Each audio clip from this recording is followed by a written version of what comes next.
Ya, pemirsa, Anda masih di Anyus Pagi bersama saya Yasmin Antania dan rekan saya Camar Haida. Dan demikian tadi adalah berita-berita pilihan dalam Anyus Pagi hari ini. Kini kita ke informasi berikutnya, pemirsa.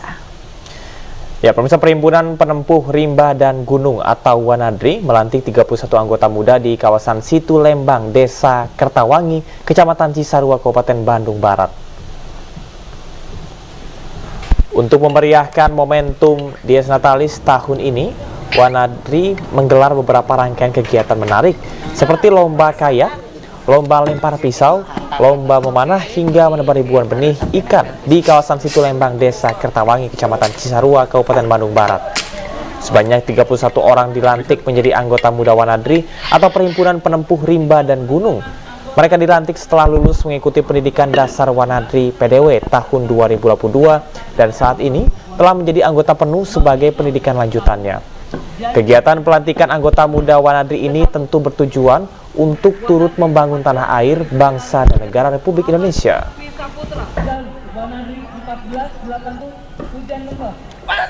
Tahun ini adalah kami ada beberapa kegiatan. Pertama dari four wheel drive konvoy dan juga workshop. Kemudian juga ada bike camp. Kemudian juga ada kegiatan-kegiatan lain di Situ Lembang seperti ada kegiatan wahana air. Kemudian juga ada kegiatan penanaman benih ikan di daerah Situ Lembang.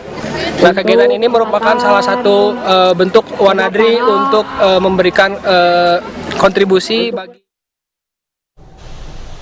Pemirsa, Satuan Tugas Ketahanan Pangan menyambangi kelompok tani di Purwakarta, Jawa Barat. Kunjungan tersebut merupakan bentuk keseriusan pemerintah dalam mewujudkan Indonesia sebagai lumbung pangan dunia.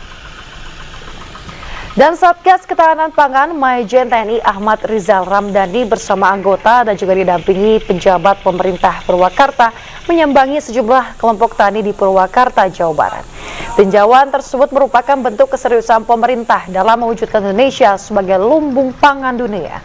Dalam kunjungan tersebut, pemirsa, Satgas Ketahanan Pangan mengecek sistem pompa untuk pertanian serta ikut bersama petani menanam padi.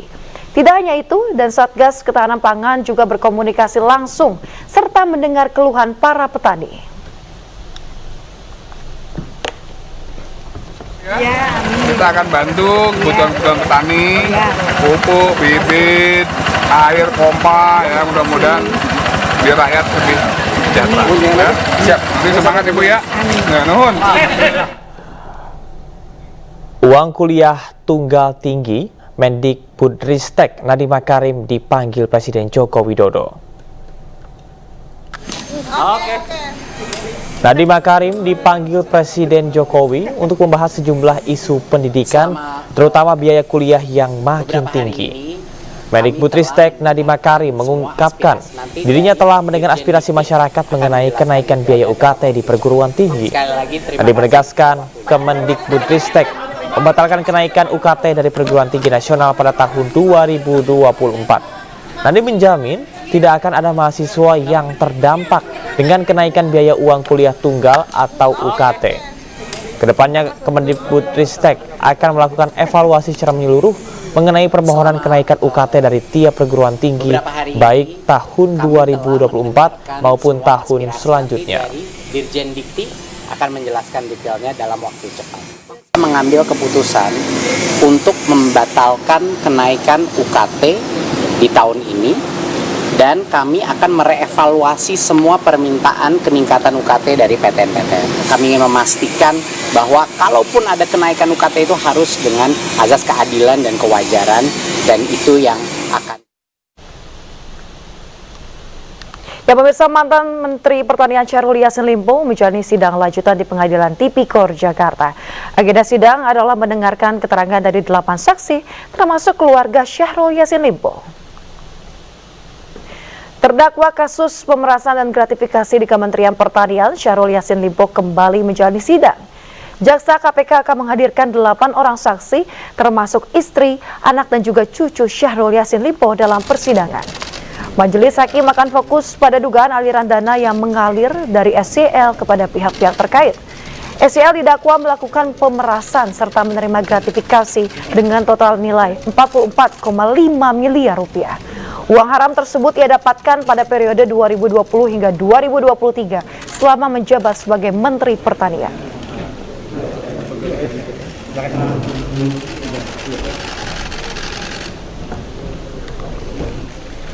Pemirsa, istri, anak, dan cucu mantan Menteri Pertanian Syahrul Yassin Limpo dihadirkan dalam sidang lanjutan kasus dugaan pemerasan dan gratifikasi di Kementerian Pertanian. Mereka adalah Ayun Sri Harahap, Kemal Redino, dan juga Andi Tenribila. Ketiganya dihadirkan oleh Jaksa Penuntut Umum Komisi Pemberantasan Korupsi untuk bersaksi di Pengadilan Tipikor Jakarta. Kehadiran keluarga SYL untuk mendalami aliran uang yang diterima oleh terdakwa Syahrul Yassin Limpo dan juga terdakwa lainnya. Tidak hanya keluarga SYL, pemirsa, Jaksa KPK juga akan menghadirkan pihak lain dalam sidang lanjutan tersebut, yaitu staf khusus SYL, Joyce Triatman, dan staf Biro Umum Kementerian Pertanian, Yuli Etiningsih.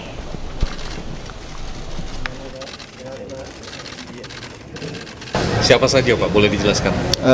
Istri Pak SYL, anak beliau, dan cucu beliau. Sesuai dengan panggilan dari KPK. Ada pesan nggak sih dari SYL kepada para keluarga hari ini akan melakukan memberi kesaksian kepada majelis hakim? Pesan beliau adalah wajib untuk hadir. Pertama, untuk menghormati panggilan dari KPK. Yang kedua, untuk menghormati persidangan ini agar permasalahan ini menjadi jelas dan terang benderang. Pak, kenapa anak pertama tidak ikut dihadirkan sebagai saksi? Karena dari penjelasan saksi ada dugaan aliran dana ke anak pertama. Kalau itu bukan kewenangan kami, itu kewenangan dari teman-teman KPK. Tapi dari pihak kuasa hukum SYL sendiri, apakah yakin nanti akan keterangan yang disampaikan oleh pihak keluarga akan meringankan dari SYL sendiri? Insya Allah kita yakin karena toh keluarga akan menjelaskan. Usai dikuntit Densus 88, kemudian sebuah video viral yang menunjukkan kantor Kejaksaan Agung disambangi konvoi 2 kendaraan taktis dan belasan sepeda motor yang menyalakan sirine serta rotator. Hari Selasa kemarin, Jaksa Agung Muda Pidana Khusus Kejaksaan Agung dilaporkan ke Komisi Pemberantasan Korupsi.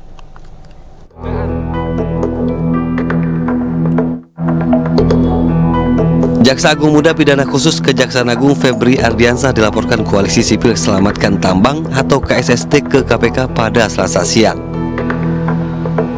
Jampitsus dilaporkan atas dugaan korupsi dalam proses lelang perusahaan tambang PT Gunung Bara Utama atau GBU dengan kerugian negara sebesar 9,7 triliun rupiah. Ada dugaan tindak pidana korupsi, penyalahgunaan kewenangan atau perbuatan melawan hukum yang merugikan keuangan negara, menguntungkan beberapa pihak. Apa itu? Terkait lelang satu paket saham PT Gunung Bara Utama.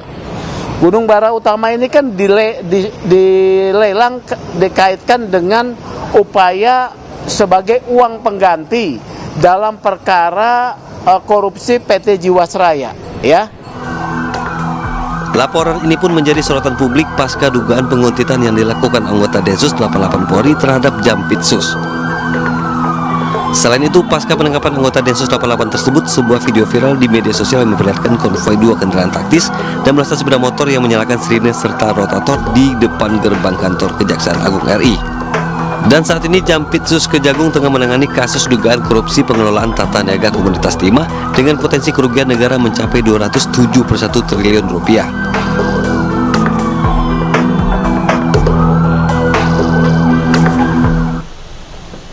Sementara itu, pemirsa, Menko Polhukam Hadi Cahyanto menyatakan bahwa hubungan antara kepolisian dan juga Kejaksaan Agung adem ayem di tengah isu penguntitan dan intimidasi yang sempat berhembus. Kejaksaan sama polisi ya Pak, saya bilang tanya Bapak lah, saya bilang. Adem. Udah ada adem. Adem, dingin.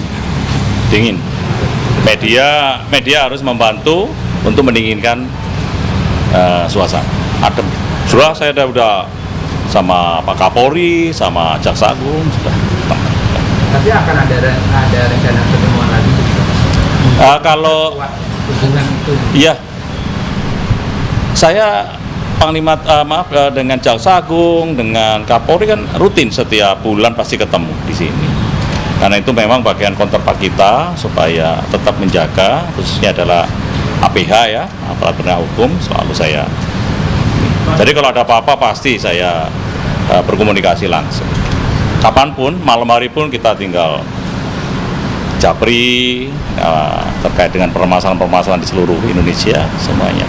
Tapi Momen keakraban Kapolri Jenderal Listio Sigit Prabowo dan Jaksa Agung Sanitiar Burhanuddin terjadi usai mengikuti acara di Istana Negara. Keduanya bahkan saling merangkul di depan awak media di tengah isu Jampitsus dikuntit Densus 88. Udah gandengan loh. Jadi gak hanya Pak, yang beredar berarti gak ada. Boleh Pak, statement sedikit Pak. Sedikit Pak, ini yang beredar sekarang. Ya, tanya yang beredar. Kapolri Jenderal Listio Sigit mesra dengan Jaksa Agung Sanitiar Burhanuddin usai mengikuti acara di Istana Negara Senin siang. Bahkan keduanya sempat berpose di depan awak media bersama Menko Polhukam Hadi Cahyanto yang berdiri di antara keduanya.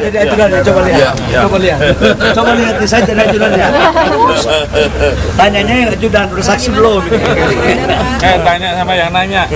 Momentum ini menjadi perhatian setelah beberapa hari terakhir muncul di media sosial mengenai hubungan Kejaksaan Agung dan Polri yang berjarak akibat dugaan penguntitan.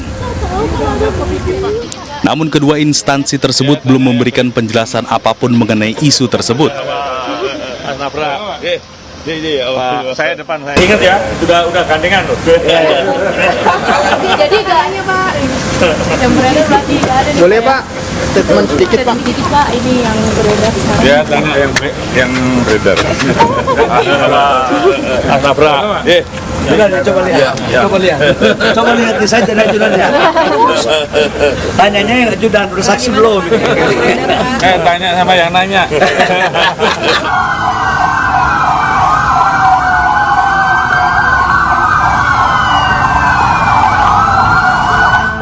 Sebelumnya beredar video amatir iring-iringan kendaraan taktis dan sepeda motor di depan gerbang kantor Kejaksaan Agung RI. Lampu rotator dan suara sirine kendaraan taktis milik Densus dinyalakan seperti sedang menggelar suatu operasi. Belum diketahui tujuan dari beberapa kendaraan taktis berada di depan gerbang kantor Korps Adiaksa sambil menyalakan sirine maupun rotator. Dari Jakarta, Tim Liputan iNews melaporkan. Event lari hybrid terbesar di Indonesia akan kembali digelar di Kota Bandung, Jawa Barat pada 20 hingga 21 Juli mendatang. Lomba lari yang menargetkan 30.000 peserta ini berusaha menciptakan pengalaman berlari yang aman dan nyaman.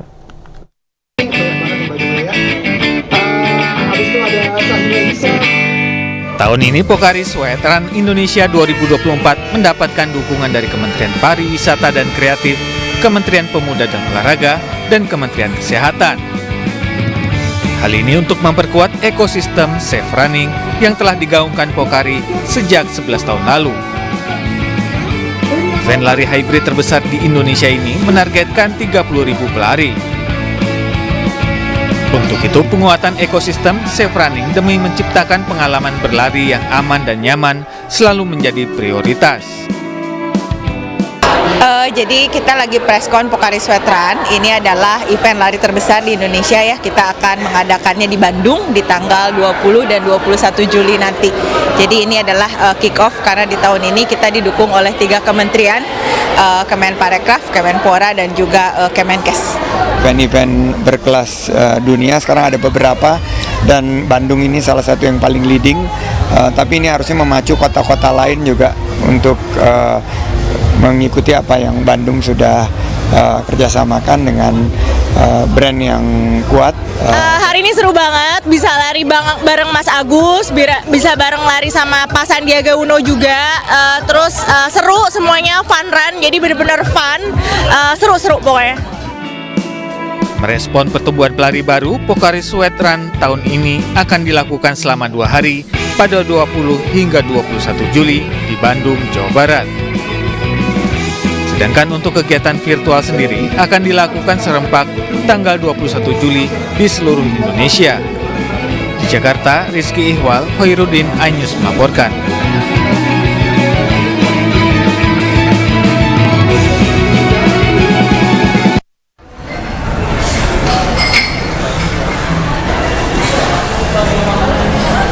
Ya, pemirsa, Aceh kembali mengukuhkan eksistensinya dalam kancah fashion muslim di tanah air melalui Aceh Muslim Fashion Festival di Jakarta. Pengunjung dapat menikmati karya seni dan juga produk UMKM Aceh. Aceh Muslim Fashion Festival menjadi panggung bagi sejumlah desainer fashion ternama Aceh untuk tampil di Jakarta. Mereka menghadirkan koleksi-koleksi yang memadukan motif khas Aceh dengan desain kekinian. Karya desainer Aceh ini disambut antusias oleh masyarakat yang hadir di Sarinah pada tanggal 24 hingga 26 Mei lalu. Acara ini dibuka oleh Ketua Tim Penggerak Pemberdayaan dan juga Kesejahteraan Keluarga sekaligus istri PJ Gubernur Aceh, Melanie Subarni.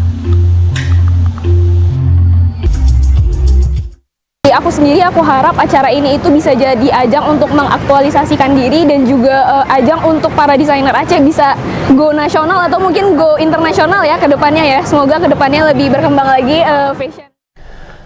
Sebuah jenema kosmetik ternama Indonesia menggandeng Persatuan Dokter Spesialis Kulit dan Kelamin Indonesia untuk melakukan penelitian kulit warga Indonesia hingga tingkat gen dan DNA.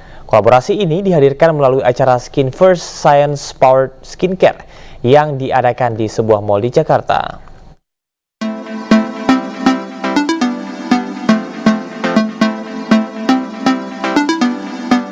Wardah bekerja sama dengan Perhimpunan Dokter Spesialis Kulit dan Kelamin Indonesia atau Perdoski melakukan penelitian tingkat genetik yang mengeksplorasi DNA, gen, dan variasi genetik yang terkait dengan kondisi kulit masyarakat Indonesia. Penelitian ini diklaim dapat menghasilkan produk yang relevan dan memahami kulit orang Indonesia.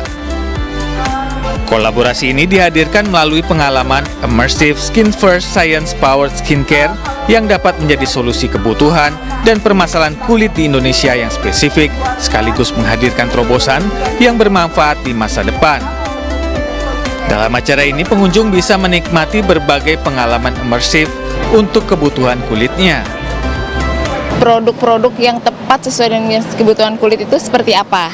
Nah, di acara ini Wardah tidak hanya mengadakan beberapa booth untuk experience, tapi juga menggandeng Perdoski, Persatuan Dokter Spesialis Kulit dan Kelamin Indonesia. Kita bekerja sama dengan Perdoski dalam hal melakukan research skin genomic dan juga 7 hari rangkaian Skin Talks Export gitu. Jadi nanti akan ada kurang lebih sekitar 60 lebih dokter kulit yang akan memberikan edukasi bersama dengan kita di Senayan City ini. Happy banget sih, karena sebenarnya tren mengenai skincare itu sangat evolving gitu kan, berevolusi, dan bagaimana caranya supaya Wardah itu bisa memberikan kontribusi dan juga memberikan teknologi yang sesuai dengan kulit orang Indonesia. Jadi memang seserius itu Wardah melakukan berbagai riset yang tadi sudah dijelaskan, namanya Skin Genomic Research. Jadi kita melakukan riset sampai level gennya. Acara Wardah Immersive Skin First Science Powered Skincare diadakan selama 7 hari mulai dari 27 Mei sampai 2 Juni 2024 di Atrium Mall Senayan City. Dari Jakarta, Anggita Maura, Tri Julianti, iNews melaporkan.